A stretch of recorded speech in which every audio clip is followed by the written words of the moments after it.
Bonjour à tous et à toutes, et bienvenue à cette nouvelle vidéo consacrée à l'art avec un grand A. Je suis Pascal, je suis professeur de français, d'histoire et de géographie. Aujourd'hui, j'aimerais vous parler de poésie, d'un poème du plus grand poète allemand, selon les puristes, plus grand que Goethe, Hölderlin. Le poème en question, En bleu adorable, poème de 1823, parfois dénommé L'homme habitant poète. Un poème aussi bien poétique, avec de merveilleuses images qui se dessinent au fil de la lecture, mais également un poème philosophique. Nous essaierons donc une nouvelle fois, dans cette vidéo, de commenter ce poème et de comprendre ce que veut dire habiter en poète. Pour cela, nous nous servirons des travaux de Heidegger, de René Char, de Philippe Solers et d'un de mes anciens professeurs de philosophie, grand philosophe, qui a beaucoup travaillé sur Hölderlin, Heidegger et sur le sacré, le professeur Bernard Sicher. Mais, une fois n'est pas coutume, quelques mots sur la vie d'Hölderlin. Hölderlin est né en 1770, au cœur du Saint-Empire romain germanique, que l'on nomme aujourd'hui l'Allemagne, à Laufen am Neckar. Le Neckar, c'est la rivière qui coule dans cette partie de l'Allemagne, dans la région de Stuttgart. C'est un affluent du Rhin. Il est mort en 1843, à Tübingen, en Confédération germanique. Pourquoi ce changement de nom ? Car il y a eu un redécoupage de l'Europe, au Congrès de Vienne, en 1815. Il est né la même année que Beethoven, grand compositeur de musique classique, ou encore que Hegel, grand philosophe, qui sera l'un de ses amis. Hölderlin, poète romantique allemand, poète philosophe pour Heidegger, poète controversé, mal interprété et utilisé par l'idéologie nazie, alors que Hölderlin, disciple de la pensée de Rousseau, donc rien à voir. Avant d'être poète, il a été romancier. Il a écrit un roman épistolaire, philosophique, sur l'éducation, une ode à la nature, en 2 parties. Le roman Hyperion, première partie 1797, deuxième partie 1799. Et puis poète. Certains séparent la vie d'Hölderlin en 2 groupes de poèmes, ceux qui furent composés entre 1807 et 1837, dans lesquels il crée un lyrisme copié par les plus grands romantiques français comme Mallarmé. Et puis, une deuxième, entre 1838 et 1843. On pourrait les appeler les poèmes de la nature. Certains les appellent les poèmes dits de la folie, ce que je trouve déplacé, car ce sont des poèmes dans lesquels Hölderlin rend hommage à la nature, dans ce qu'elle a de plus simple, qui apparaissent d'une grande simplicité, mais qui en fait ne l'est pas. Nous verrons pourquoi. Dans ces derniers poèmes, il s'efforce de réconcilier la nature avec l'esprit, dans une étrange beauté. Mais surtout, il nous offre les voies pour s'entretenir avec ce qu'il appelle les célestes, les dieux, le sacré, le divin. Nous pouvons citer comme texte de Hölderlin, très connu, Rhin, Germanie, Lister, Pain et vin, ou encore Patmos. Je m'arrêterai ici, et comme à chaque fois, je vous mets en description les livres et les liens pour aller voir toutes les merveilleuses choses qu'a écrit Hölderlin. Mais parlons maintenant du poème qui nous intéresse, En bleu adorable. J'utiliserai pour cela une conférence de Martin Heidegger, que vous retrouverez dans le livre Essais et conférences, aux éditions Tel Gallimard, sous le titre L'homme habitant poète. Dans cette intervention, Heidegger rend hommage au texte de Hölderlin. Je vous mets en description le texte du poème En bleu adorable, traduction d'André de Bouchet, collection La Pléiade. Je vais maintenant vous lire un extrait de ce texte. En bleu adorable, fleurit le toit de métal du clocher. Alentour, plein d'un cri d'hirondelle. Autour, s'étend le bleu le plus touchant. Le soleil, au-dessus, va très haut et colore la tôle.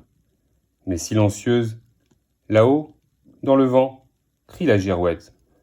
Quand quelqu'un descend au-dessous de la cloche, des marches, alors le silence est vie, car, lorsque le corps à tel point se détache, une figure aussitôt ressort de l'homme. Les fenêtres, d'où tintent les cloches, sont comme des portes, par vertu de leur beauté.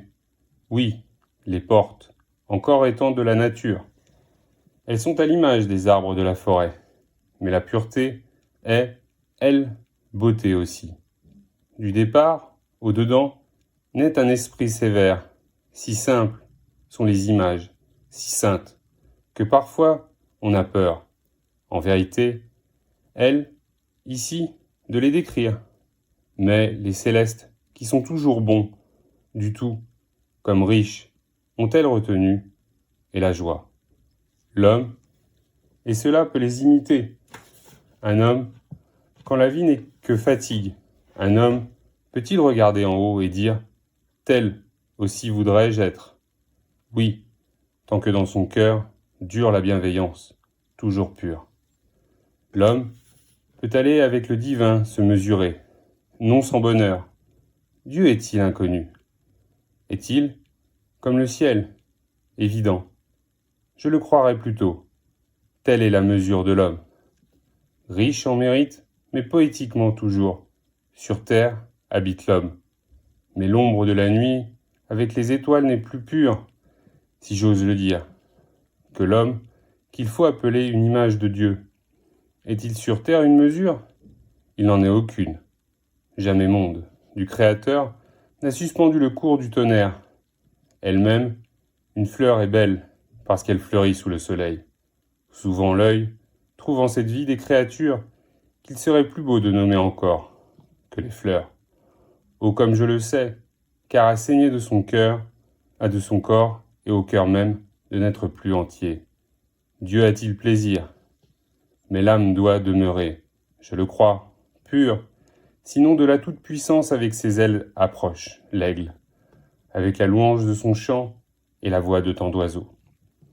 Je vais m'arrêter ici, on est à la moitié du poème, qui est assez long. Parlons maintenant de deux vers en particulier. L'homme habitant poète, donc.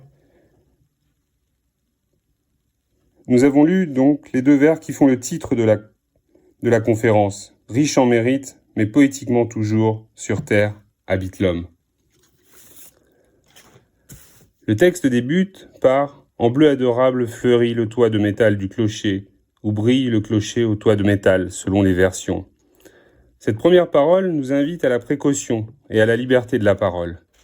Il faut rester attentif pour bien entendre cette parole. Cette parole, c'est l'homme qui habite en poète, poétiquement. L'homme avec un grand H, l'humain. Mais qu'est-ce que ça veut dire, habiter? Si nous prenons la définition du littré, on a occupé comme demeure. En termes de dévotion, il se dit de l'impression sanctifiante que Dieu fait sur l'âme. Si on regarde l'étymologie de habiter, ça vient du latin habitare, fréquentatif, de habere, verbe avoir, que l'on traduit par avoir souvent, être souvent habité. Donc, c'est avoir souvent habité. Regardons maintenant les synonymes. Dans les synonymes d'habiter, on aura demeurer, séjourner, vivre. Habiter, c'est donc l'habitation de l'homme, action d'habiter, mais pas les conditions ni le fait d'avoir un logement. Et si on va plus loin, dans le texte, l'habitation de l'homme, c'est l'existence de l'homme. Ce n'est pas la représentation courante pour le verbe habiter. La représentation courante. Ici, c'est l'homme qui existe, où il est, et où il est le plus souvent. Ici, quand Hölderlin parle d'habiter, il parle de la condition humaine. Il considère ici le rapport avec la poésie comme l'habitation. Comme habitation, donc. La poésie est habitation. Et il faut l'entendre comme habiter dans son être. La parole, l'homme habitant poète, c'est l'habitation de l'homme. Dire que la poésie fait de l'habitation une habitation, l'habitation se fait par le bâtir. La poésie en tant que faire habiter est un bâtir. Je vous renvoie ici à la conférence de Heidegger sur bâtir, habiter, penser, qui se trouve également dans les conférences. L'homme habite et se bâtit dans la parole, dans le langage. Il reçoit la poésie de la parole que le langage lui adresse. Le poème continue en disant « Les fenêtres d'où tintent les cloches sont comme des portes par vertu de leur beauté. Les portes, encore étant de la nature. » Dans ce passage, nous voyons une idée de l'ouverture vers la parole, vers la poésie, pour parvenir à l'être de l'habitation. L'homme demeure dans la louange, habite dans le langage, il habite ce langage. Le langage devient un moyen d'expression, L'homme parle parce qu'il répond au langage.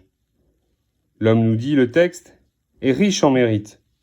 Reprenons les deux vers qui nous intéressent ici. Riche en mérite, mais en poète, l'homme habite sur terre. En poète est mis en valeur, car il est à la rime, pour en montrer l'importance. Cette qualification d'en poète est riche de mérite, comme nous le dit Hölderlin. Mais il faut le mériter. C'est l'homme dans ses soins aux choses, ses soins de la nature, de la terre dans laquelle il grandit, qu'il doit protéger. Là, le bâtir. Il faut bâtir les œuvres qui sont l'accomplissement de l'homme. Le bâtir, habiter pour le poète, pour que l'homme devienne poète. C'est là où il doit se cultiver, se construire. Voilà la façon d'habiter. Et puis nous avons la précision sur cette terre, c'est-à-dire qu'il doit habiter la terre. Ce n'est pas anodin. Hölderlin parle de l'habitation des mortels, et c'est la poésie. Habiter en poète, qui va précisément arracher les hommes à la terre et qui va les éveiller. L'habitation poétique est au-dessus du réel, mais elle est sur terre, et c'est très important. Là, sur terre. La poésie ne survole pas la terre, elle conduit. Elle doit conduire l'homme sur la terre, doit lui permettre d'habiter la terre. À la terre et conduit à l'habiter. Je m'arrêterai ici pour le commentaire du début de ce poème que je vous ai lu, et je conclurai par cette phrase de Heidegger. Quand la poésie apparaît, alors l'homme habite sur terre en homme. Merci d'avoir suivi cette vidéo. N'hésitez pas à liker, partager et commenter la vidéo. Cela fait toujours plaisir. N'oubliez pas de vous abonner à la chaîne pour être au courant des dernières sorties. Merci à tous et à toutes, et à très bientôt.